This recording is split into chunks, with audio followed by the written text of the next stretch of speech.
Halo guys, selamat datang di channel aku. Curhat, cerita orang tak terlihat. Semua cerita di channel ini terinspirasi dari pengalamanku ya guys. Kali ini aku mau cerita tentang sebuah kos-kosan temanku di daerah Yogyakarta. Ini terjadi di sekitar tahun 1995an ya guys. Pas itu aku masih mahasiswa baru semester awal gitu, baru semester 1. Aku punya teman dekat namanya Kian. Kami deket banget, jadi dia udah kayak jadi sahabat aku sendiri gitu. Tiap hari kita selalu bersama-sama. Nah, suatu saat kami ada seminar gitu ya. Jadi seminar, pas itu sih seminarnya di gereja ya. Dan karena di kos-kosan aku itu ada jam malam. Waktu itu seminarnya selesai sekitar jam 9-an gitu. Terus akhirnya aku bilang sama Kian, aduh aku kalau misalnya seminar sampai malam, aku gak bisa ikut soalnya nanti dikunci gitu di kos-kosan. Lalu si Kian itu nawarin, kalau gitu gini aja, gimana kalau misalnya kamu nginep aja di kos-kosan aku. Jadi dia nawarin gitu guys untuk aku stay di kos-kosannya dia selesai seminar tidur gitu. Singkat cerita guys, aku mau-mau aja karena seminar itu rasanya aku pengen banget ikut gitu ya. Aku masih ingat itu seminarnya di hari Senin. Jadi kami pulang kuliah, aku langsung ikut seminar. Jadi seminarnya jam 5 sore dan itu baru selesai sekitar jam 9 malam. Dan waktu itu sih aku gak bawa baju, jadi gak prepare gitu ya, gak prepare. Nah begitu selesai, aku langsung ikut Kian ke kos-kosannya dia. Di pertama aku datang ke kos-kosannya Kian. Kos-kosannya Kian itu bangunannya satu lantai gitu ya guys. Terus bangunannya udah agak lama, tapi anak kosnya lumayan banyak. Dan kos-kosan Kian itu kamarnya dia kebetulan letaknya paling depan gitu, paling depan dari rumah yang udah tua tersebut. Dan bentuknya itu kos-kosan Kian itu di depan kasurnya dia, di depan tempat tidurnya dia itu pintunya modelnya yang bukaan dua gitu guys. Jadi kalau misalnya dibuka itu bisa lebar banget, kita bisa ngelihat keluar.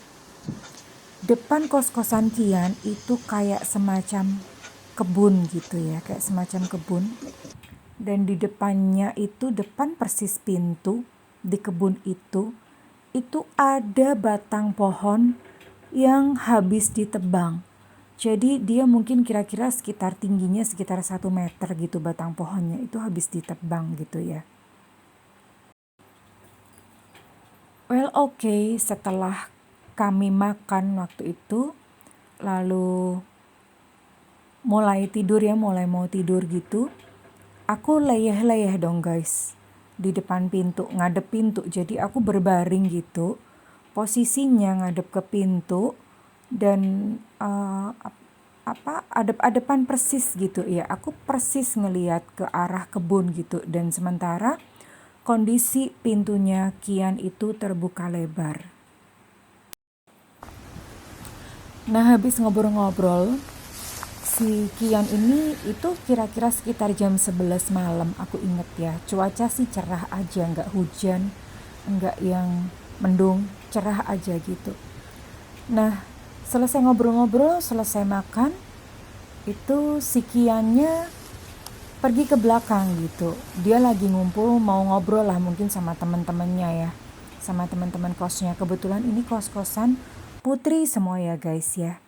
Jadi dia ke belakang sebentar, dia ninggalin aku sendirian di kamarnya. Oh ya, kamarnya itu ukurannya sekitar 3x3 gitu ya, 3x3.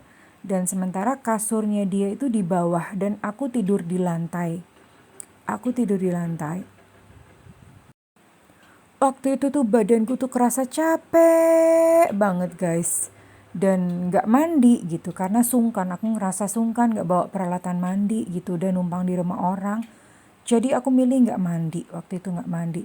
Rasanya capek banget dan malam itu aku pengennya langsung tidur gitu aja, pengen langsung tidur. Dan karena udah kelelahan ya, dan aku gak berdoa gitu. Biasanya sebelum tidur itu aku berdoa malam terlebih dahulu. Tapi ini aku gak berdoa, pokoknya aku capek saking lelahnya. Nah dalam kondisi layar-layar itu guys, dalam kondisi agak mata masih sadar ya, masih sadar. Cuman ngantuk gitu aja. Nah pas itu tuh aku ngelihat ke pintu gitu, ke pintu. Dan aku ngelihat ke arah kebun. Ya gimana lagi gitu, depan pintu kan memang kebun ya. Lalu aku merasa ada something yang aneh, ada sesuatu yang aneh gitu. Jadi di atas batang kayu yang tadi aku ceritain itu, batang kayu yang kayak kepotong itu. Aku ngelihat kok ada aneh gitu, ada kayak benda di atas batang kayu itu. Kondisinya kebun itu gelap guys. Jadi kelihatan samar-samar gitu kalau dari kamar. Nah karena menyadari ada sesuatu yang aneh, aku semakin membelalakkan mata dong guys, ya kan namanya penasaran. Pengen tahu gitu, apa sih kok kayaknya aneh gitu. Dan ketika aku menatap aku benar-benar langsung buka mata gitu ya, tak jereng gitu, makanya mata aku tuh aku jereng gitu. You know what, ternyata apa guys?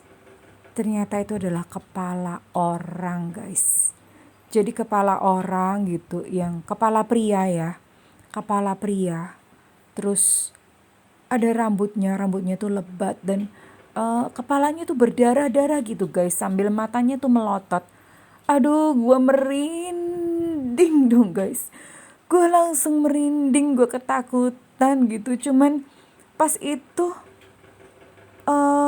aku nggak berani gitu, nggak berani untuk teriak, nggak berani untuk minta tolong sama Kian gitu karena ya sungkan aja, itu tempat orang, rumah orang gitu. Jadi aku waktu itu cuman kayak apa ya, kayak freeze gitu ya, nggak berani nggak berani, takut gitu. Tapi itu cuman beberapa apa ya, setelah kami bertatap-tatapan gitu dia langsung hilang, jadi nggak terlalu lama gitu ya.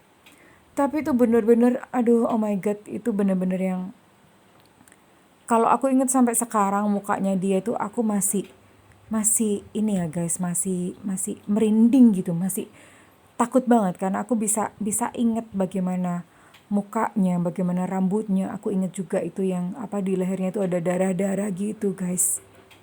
Nah, oke lah, terus kemudian aku diem gitu ya, udah hilang nih, hilang. Aku cuman ngerasa kayak ya gimana sih, habis lihat sesuatu yang aneh, habis lihat setan gitu, aku cuma masih merasa merinding, masih ketakutan. Untungnya gak seberapa lama Kian datang gitu. Kian datang dan waktu itu sih gue gak berani cerita gitu sama dia. Jadi aku diem aja karena kan itu kos-kosannya dia. Kalau aku cerita nanti dianya malah ketakutan. Jadi penglihatan aku itu, penampakan aku tuh aku simpen aja dalam hati guys. Bahkan sampai sekarang tuh Kian gak ngerti kalau aku pernah melihat sesuatu di depan kamarnya persis. Dan setelah itu ya kami pun tidur gitu. Kami pun tidur seperti biasa. Tidurnya nyenyak. Dan pagi-pagi itu akhirnya aku pulang ke kos-kosanku tanpa aku cerita sedikit pun kepada Kian tentang apa yang aku alamin pada malam-malam itu. And then oke lah, aku pikir hanya sekali itu aja. Dan besok-besoknya itu ketika aku datang ke kos-kosan Kian lagi main, ada kejadian aneh lagi guys. Dan aku akan ceritakan di episode kedua besok ya guys. Tungguin. Kalau misalnya kamu suka dengan channel aku, please subscribe, like, dan komen ya guys. Sampai ketemu lagi di episode kos-kosan Kian episode kedua. Oke, thank you guys. Bye-bye.